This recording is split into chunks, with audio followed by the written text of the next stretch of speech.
Amit ji loves Bikaji या Bikaji loves Amit ji. ये तो हम सबने सुना है, हम सबने टीवी पे देखा है। जी हाँ दोस्तों, मैं बात कर रहा हूँ बीकाजी नमकीन्स की।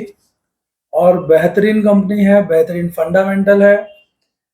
और इस कंपनी में डेफिनेटली एक बड़ा पैसा आने वाले समय में बन सकता है, अगर हम इसका पास्ट एनालिसिस करें और हिस्टोरिकल परफॉर्मेंस देखें तो ऐसा लगता है।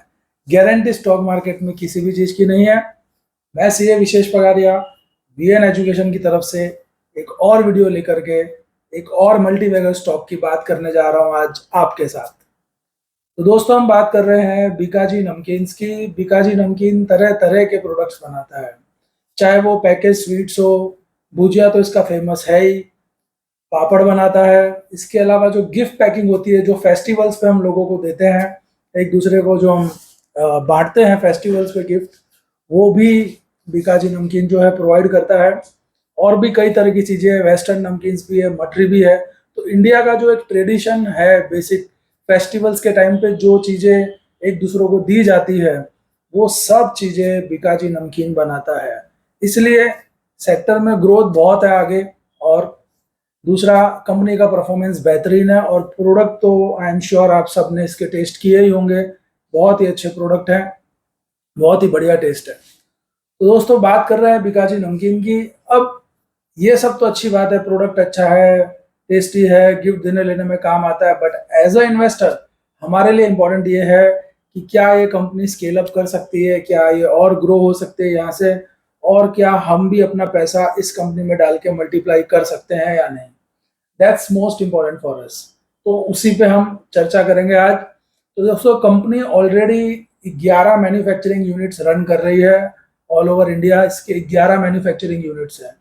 3 नए यूनिट और कंपनी डालने जा रही है, यानी एक्सपांशन के बारे में कंपनी सोच रही है। और सबसे इंपॉर्टेंट चीज, ऑलरेडी इंडिया का नॉर्थ हो, वेस्ट हो, साउथ हो, ईस्ट हो, सब जगह इसके प्रोडक्ट्स जा रहे हैं। इसका डिस्ट्रीब्यूशन चैनल बहुत स्ट्रांग है।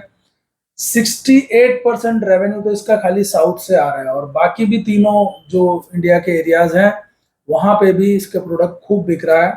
तो कंपनी एक्सपांशन का ग्रोथ काफी दिखता है, क्योंकि नॉर्थ वेस्ट ईस्ट जो रीजन है उनमें अभी भी लगभग 20%, 16% जैसा कंपनी का टोटल रेवेन्यू का परसेंटेज है, जो आगे बढ़ना चाहिए, वहां पे स्कोप ज्यादा दिखता है।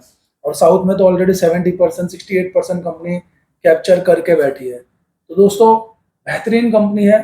अब हमें यह देखना है फंडामेंटल इसके कैसे हैं, और टेक्निकली क्या ये अभी खरीदने जैसा है कि नहीं। लेकिन वीडियो को स्टार्ट करने से पहले डिस्क्लेमर, मैं एनआईएसएम सर्टिफाइड हूँ, लेकिन मैं सेबी रजिस्टर्ड नहीं हूँ। तो ये जो वीडियो है एजुकेशनल पर्पस के लिए है। मेरे पास बीकाजी नमकीन अभी नहीं है। हो सकता है, नमकीन नहीं है मतलब शेयर नहीं है उसके, हो सकता है अगर ये शेयर फ्यूचर में मार्केट में कोई करेक्शन आया और ये गिरता है तो मैं शायद खरीदूं। लेकिन हाल फिलहाल मेरे पास बीकाजी के शेयर्स नहीं है। तो आप जो भी डिसीजन लेंगे अपने सेबी रजिस्टर्ड एडवाइजर से पूछ के लेंगे या अपनी समझ से लेंगे। ये वीडियो सिर्फ एजुकेशनल पर्पस के लिए है। तो दोस्तों, आइए चेक करते हैं बीकाजी के फंडामेंटल्स कैसे हैं, और टेक्निकली इसे कब खरीदना चाहिए या अभी खरीद लेना चाहिए, देखते हैं। आइए। तो दोस्तों, आपके सामने बीकाजी फूड इंटरनेशनल का जो फंडामेंटल एनालिसिस है, अब हम वो करेंगे। तो आप देख सकते हैं अभी जो कंपनी का शेयर प्राइस है वो 527 पे ट्रेड कर रहा है। 13,000 करोड़ का मार्केट कैप है कंपनी का, यानी ये अभी एक स्मॉल कैप कंपनी से मीडियम कैप की तरफ बढ़ चुकी है। तो अभी भी इसमें काफ़ी ग्रोथ बाकी है।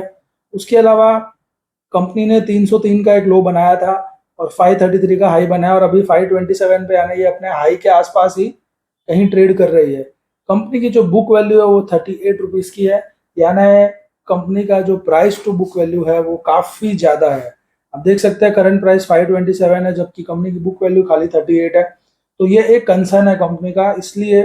लेकिन ऐसी कंपनी जनरली महंगी ट्रेड करती है, तो अगर कोई करेक्शन आता है तो डेफिनेटली वहाँ पे सोचा जा सकता है। थोड़ा बहुत डिविडेंड कंपनी दे रही है। आरओसी 17.5% के आसपास है, आरओई 14.5% के आसपास है, जिसमें कोई दिक्कत नहीं है, बढ़िया ही है। और डेट टू इक्विटी जो है कंपनी का वो 0.14 है, जो कि काफ़ी कंफर्टेबल जोन पे है। प्रमोटर जो है वो कंपनी में 75% होल्डिंग रखते हैं, जो कि एक कॉन्फिडेंस दिखाता है कि प्रमोटर को इस बिजनेस के ग्रोथ पे काफ़ी ज़्यादा भरोसा है। ऐसा हम कह सकते हैं। और इसके कंपटीटर अगर हम देखें तो Varun beverages, Hatsun agro, KRBL, Mrs Bectors food, Hindustan foods, लेकिन ये सब के फूड में भी अलग अलग सेगमेंट है, तो ये कोई इसके डायरेक्ट कंपटीटर है ऐसा हम नहीं मान सकते।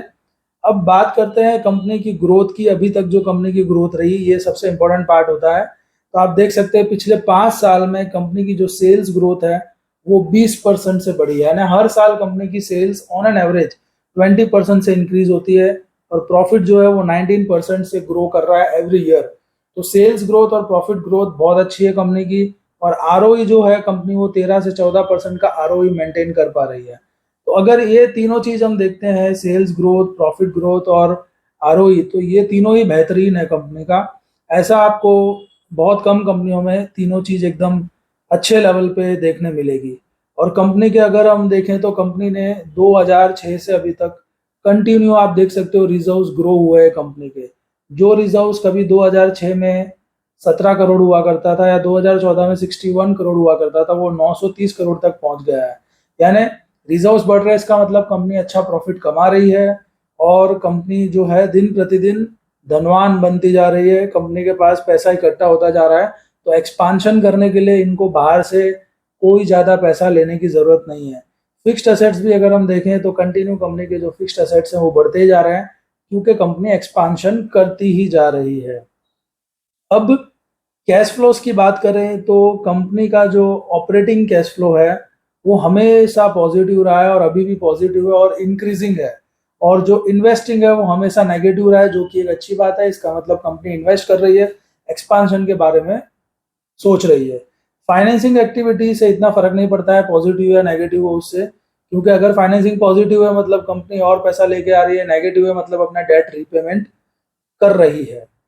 तो इस तरीके से ये सब चीज़ें बढ़िया दिख रही है। और कंपनी के अगर हम वर्किंग कैपिटल वगैरह देखें तो डेटर डेज 17 है खाली, यानी 17 दिन में कंपनी के पास पैसा आ जाता है माल बेचने के बाद, और 15 दिन में इन्हें क्रेडिटर्स को पैसा चुकाना पड़ता है। इन्वेंटरी डेज सिर्फ 21 है, यानी 21 दिन में माल बनने के बाद बिक जाता है, जो कि बहुत अच्छी बात है। वर्किंग कैपिटल साइकिल जो है वो 38 डेज की है कंपनी की, तो एक साइकिल को पूरा होने में 38 डेज लगती है। पहले ये कम हुआ करती थी, अभी रिसेंटली ये थोड़ा सा बढ़ गया है, लेकिन इतना ज़्यादा भी नहीं है कि हम इसकी कोई ज़्यादा चिंता करें।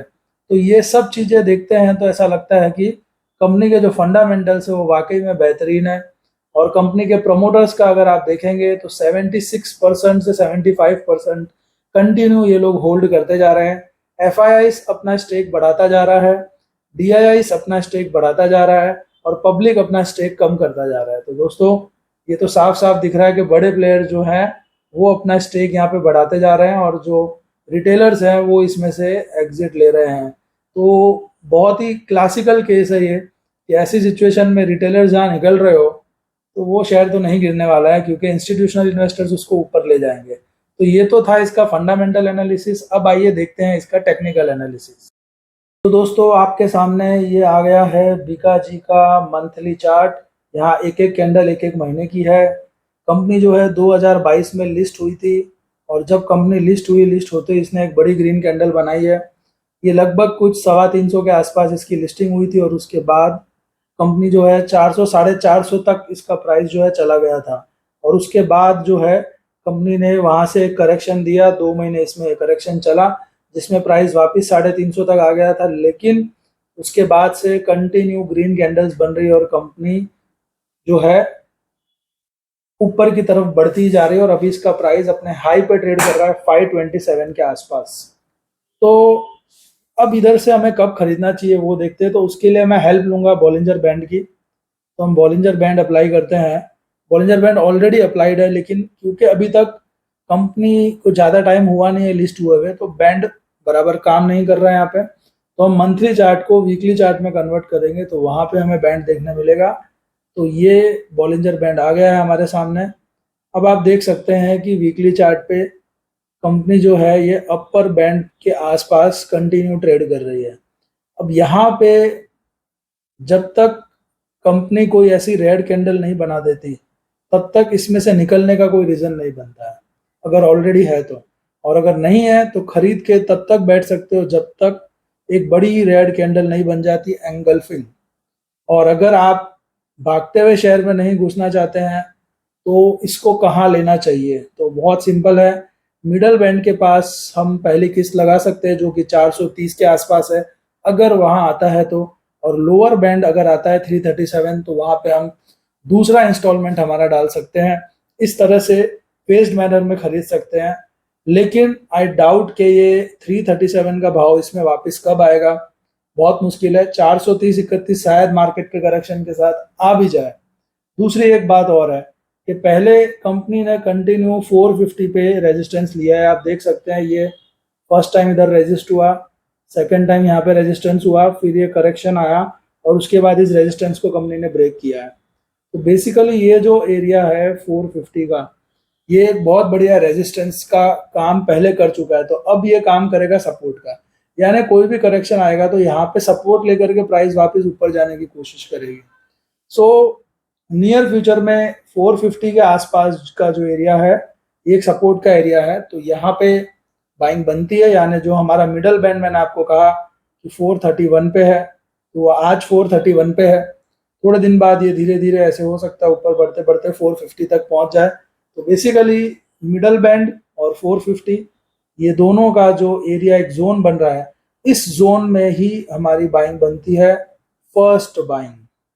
और अगर आप एग्रेसिव इन्वेस्टर हैं तो डेफिनेटली फिर तो कोई दिक्कत ही नहीं है, क्योंकि शेयर ऊपर जा रहा है तो चलती हुई नाव में यहाँ पे बैठा जा सकता है। बट मैं ऐसे नहीं खरीदता, कोई करेक्शन आएगा मैं तो तभी खरीदूंगा।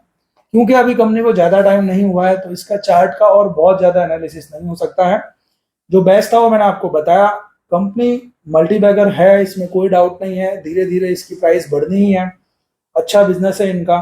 तो हमें करना क्या है, मार्केट में कोई भी बड़ा करेक्शन आए तब इस शेयर्स को, बीका जी को एक्यूमुलेट करना है हमें, और इसको 8-10 साल छेड़ना नहीं है। तो यहाँ पे एक बड़ा पैसा आप देखोगे कि शेयर प्राइस ऊपर ही जाती रहेगी। दोस्तों वीडियो अगर अच्छा लगा हो तो लोगों के साथ शेयर करिए, चैनल को सब्सक्राइब करिए। Thank you very much.